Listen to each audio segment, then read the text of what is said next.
यहाँ पे लेडीज आके वीज़ों पे और आगे ये मांगने वाली बन के बैठी हुई हैं जी। ये मांग रही हैं लोगों से पैसे, देख सकते हैं आप। तो ये हमारे पाकिस्तानियों के हालात हैं। आप देखिए ये बेगम साहब बैठी हुई हैं, इनको पूछें अगर ये सही बात है तो फिर अफसोस करें, रिग्रेट करें, अपोलोजाइज करें। लेबर के वीज़े बंद हो चुके हैं। किस वजह से बंद हुए हैं उसकी बड़ी वजह आपको दिखाते हैं। ये देखें जी, यहाँ पे पाकिस्तानियों ने वो क्या कहते हैं कच्ची गिरी बेचना शुरू कर दिया। हर सिग्नल पे खड़े हुए हैं। ये देखें वो सिग्नल पे खड़ा है जनाब। ये देखें इनके हालात। मैं as a private citizen of Pakistan मैं जानना चाहता हूँ कि ये क्या हो रहा है। दूसरी जानिब लंदन से भी खबर आ गई है, वहां पर भी सऊदीया में तो चलो हमने सुना था कि भिखारी पकड़े गए, अब लंदन में भी हमारे काफी ज्यादा हजारों की तादाद में भिखारी पकड़े गए हैं। लंदन की हुकूमत ने अपनी पॉलिसीज चेंज की हैं और बोला है कि कोई पाकिस्तानी हमें लंदन में नजर ना आए। आपके फाइनेंसर हैं उन्होंने और दूसरे 7 मशरक़ वुस्ता के मुमालिक ने मोदी जी को हाईएस्ट सिविलियन अवार्ड दिया था। वो एजुकेशन, फिर वही बात है, एजुकेशन को आप कभी साइड पे कर ही नहीं सकते। वो एजुकेटेड है, सीधी सी बात है, और उनका लेवल ऑफ एजुकेशन हम लोगों से बहुत अच्छा है। मुझे एक बात बताएं, आप और मैं जाते हैं वीजा लगवाने, हमारी शक्लों पे भिखारी लिखा हुआ है, हमारी शक्लों पे भिखारी लिखा हुआ है। लिखा तो नहीं है, लेकिन वहाँ जाके मांगने के तो क्या पता लगा। वही बात है ना, हम जैसे लोग ही जाके वहाँ पर बैठते हैं ना दरिया बिछा कर। यही हरकतें हैं इनकी, जिस वजह से दुबई की गवर्नमेंट ने लेबर के सारे वीज़े ही बंद कर दिए हैं। नमस्ते दोस्तों, जय हिंद। हिंदुस्तान स्पेशल में आपका स्वागत है। दोस्तों, दुनिया भर में गिरफ्तार होने वाले भिखारियों में से 90% लोग पाकिस्तानी मूल के होते हैं। पाकिस्तानी मीडिया की रिपोर्ट्स के मुताबिक ओवरसीज अधिकारियों की मीटिंग में सऊदी अरब ने पाकिस्तान से हज का कोटा देने में सावधानी बरतने को कहा है।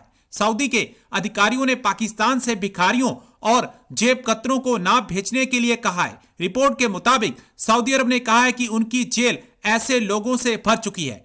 आपने यह वीडियो देखा जिसमें पाकिस्तानी भीख मांगते हुए नजर आ रहे हैं। सऊदी अरब में पाकिस्तान के करीब 30 लाख लोग रहते हैं। यूएई में करीब 15 लाख और कतर में 2 लाख पाकिस्तानी हैं। उन्होंने बताया कि बांग्लादेश और भारत के लोग इस मायने में उनसे आगे हैं। इस वजह से विदेशी एम्प्लॉयर्स की नजरों में पाकिस्तान के वर्कर्स की विश्वसनीयता और उनकी स्किल्स को लेकर चिंता बढ़ रही है।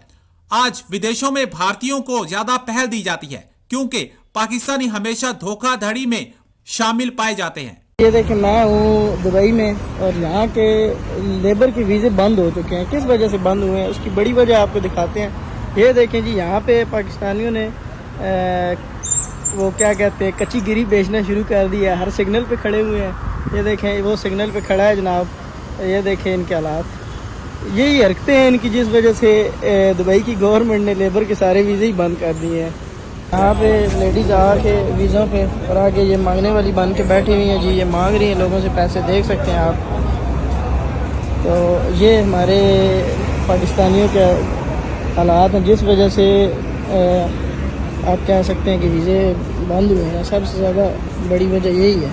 दूसरी जानिब लंदन से भी खबर आ गई है, वहां पर भी सऊदीया में तो चलो हमने सुना था कि भिखारी पकड़े गए, अब लंदन में भी हमारे काफी ज्यादा हजारों की तादाद में भिखारी पकड़े गए हैं। लंदन की हुकूमत ने अपनी पॉलिसीज चेंज की हैं और बोला है कि कोई पाकिस्तानी हमें लंदन में नजर ना आए। अगर कोई आना भी चाहे तो उसके पास 25,000 पाउंड होने चाहिए और 25,000 पाउंड ही महीने का कमाता हो, तभी उसको आने दिया जाएगा, वरना no entry of Pakistani in London. Pakistani अवाम की जानिब बढ़ते हैं, पूछते हैं कि क्यों हम दिन ब दिन अपने नंबर लगवाए जा रहे हैं, क्यों मेहनत पर हम फोकस नहीं करते हैं, क्यों हम वहाँ जाकर भीख मांगते हैं। हमें हर कंडीशन निकाला इसलिए जा रहा है कि हमने 75 सालों में कुछ किया ही नहीं, सिवाय चोरी, फ्रॉड और कुछ भी नहीं किया हमारे हुक्मरानों ने। तो हम खुद क्या कर रहे हैं, हर चीज़ हुक्मरानों पे ना फेंके। अभी जो हम बाहर जाके खुद कांड करते हैं ना, उनको भी देखें। बाहर जाके कांड हम इसलिए जो बाहर जाते हैं वो यहाँ से तंग आके बाहर जाएगा ना। आपको हर फैसिलिटीज़ अगर इस मुल्क में मिले, हर चीज़ मिले, कानून की आयन की बालादस्ती इस मुल्क में हो, तो कोई बंदा बाहर जाने का नाम भी ना ले। चले जाते जाने का मकसद क्यों चले जाते हैं, वजह क्यों जाते हैं बाहर, वजह आप कहती चले जाते, चले क्यों जाते हैं? चले जाते हैं, मेहनत करने जाते हैं ना। मेरा कहने का मतलब ये करें ना, यहाँ पे ऐसी फैसिलिटीज नहीं करते वहाँ जाके। 75 साल में ऐसा कुछ कर नहीं सकी ये हुक्मरान। 75 साल में ऐसा कुछ हो नहीं सका कि इस मुल्क में कोई यहाँ पे रह सके, मेहनत कर सके, उसको उसका मुआवजा मिले।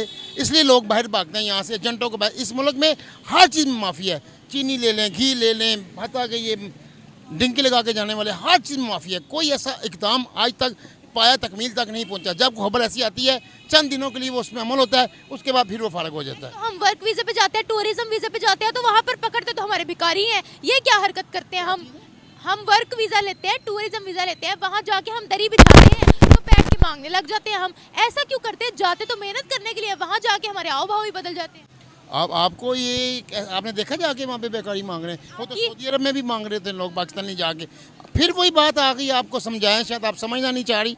आपको रिपीट दोबारा करूँ, ज़रा गौर से सुनिएगा मेरी बात। मैं आपको ये बता रहा हूँ कि अगर आपको हर चीज़ की सहूलत इस मुल्क में मिले तो आप कभी नहीं जाएंगी बाहर। मेरा पॉइंट सिर्फ इतना मेरा है। पॉइंट ये है आपसे। नहीं, एक छोटा सा सवाल है। आप कह रहे हैं यहाँ हर चीज़ मिले तो हम बाहर क्यों जाएं? तो क्या हमने बाहर के मुल्कों का वीज़ा लगवाना होता है या बाहर के मुल्क जाना होता है तो भीख मांगने के लिए जाना होता है? ये इसलिए जाते हैं ना कि उधर का करेंसी का, यहाँ का करेंसी का डिफरेंस है। अगर पाकिस्तान में अभी कभी वहाँ से देखा, वहाँ से मुल्क आके इधर सेटल हुए, वो आते हैं यहाँ पे, वो आते हैं चाइनीज़ आते हैं जो इधर आके इन्वेस्टमेंट करते हैं, बिजनेस करते हैं। अब तो वो भी भाग गए हैं यहाँ से, कंपनियाँ भागनी शुरू हो गई। इतनी अच्छी गवर्नमेंट, ये 1.5 साल में जो गवर्नमेंट आई है, तबाही और बर्बादी का बायस बना है। इस मुल्क में किसी किस्म का कोई आइन नहीं है, किसी किस्म का कोई कानून ना, सिर्फ वो इसमें एक कानून है, जिसकी लाठी उसकी भैंस, बस। सर, तुर्की ने भी हमें अपने मुल्क से बाहर निकालना शुरू किया, सऊदिया ने भिखारी पकड़ लिया, दुबई कहता है।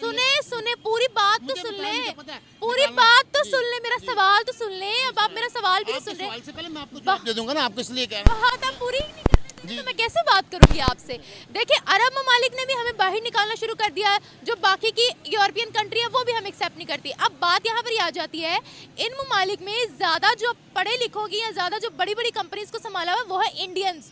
तो क्या फ़र्क है पाकिस्तानी और एक इंडियन में? इंडियन और पाकिस्तान में ये फ़र्क है, इंडियन ने अपने मुल्क में एक तालीम का मेयार बनाया है। इधर 75% के 80% लोग तालीम से वाबस्ता नहीं हैं। उन्होंने तालीम को हर शोबे में इंग्लिश को एक्सेप्ट किया। उधर रेहड़ी बेचने वाला भी आपसे ऐसी इंग्लिश बोलेगा जैसे आप नहीं बोल सकती, मैं नहीं बोल सकता। ऐसे उन्होंने तालीम को फ़रोग दिया, हर चीज़ को उन्होंने अपने आप को खड़ा करके दिखाया। वो एजुकेशन, फिर वही बात है, एजुकेशन को आप कभी साइड पे कर ही नहीं सकते। वो एजुकेटेड है, सीधी सी बात है, और उनका लेवल ऑफ एजुकेशन हम लोगों से बहुत अच्छा है। इवन दो उनका 8 क्लास का स्टूडेंट जो है ना, हमारे सेकंड ईयर की जो मैथ्स प्रॉब्लम्स हैं वो सॉल्व कर लेगा। उनके पास एजुकेशन है और दूसरा रट्टा सिस्टम नहीं है। हमारे यहाँ पे रट्टा सिस्टम है, हमारे यहाँ ना दिमाग बंद है। ये जो पाकिस्तान कलमे के नाम पे बना है, ये हमें सिखाया गया है। और एक बड़ा देर से स्लोगन पढ़ता आ रहा हूँ, पाकिस्तान नूर है और नूर को जवाल नहीं। तो मेरे माइंड में है कि 71 में तो जवाल आ गया था जब बांग्लादेश अलहदा हो गया था। आपके मतलब? मैं पपाया सेल करता हूँ, तो पहले 2013 से पहले इंडिया से ही पपाया आया करता था। बाद में यहाँ पे कल्टीवेट होना शुरू हो गया और पपाया आहिस्ता आहिस्ता पाकिस्तान में है, लेकिन पहले इंडिया से ही आता था। और प्याज, टमाटर, इस तरह की चीज़ें इंडिया से ही आती हैं। प्याज कितना महंगा है? ऑलमोस्ट पाकिस्तान में इस टाइम सबसे महंगी चीज़ जो प्याज है। 200 रुपये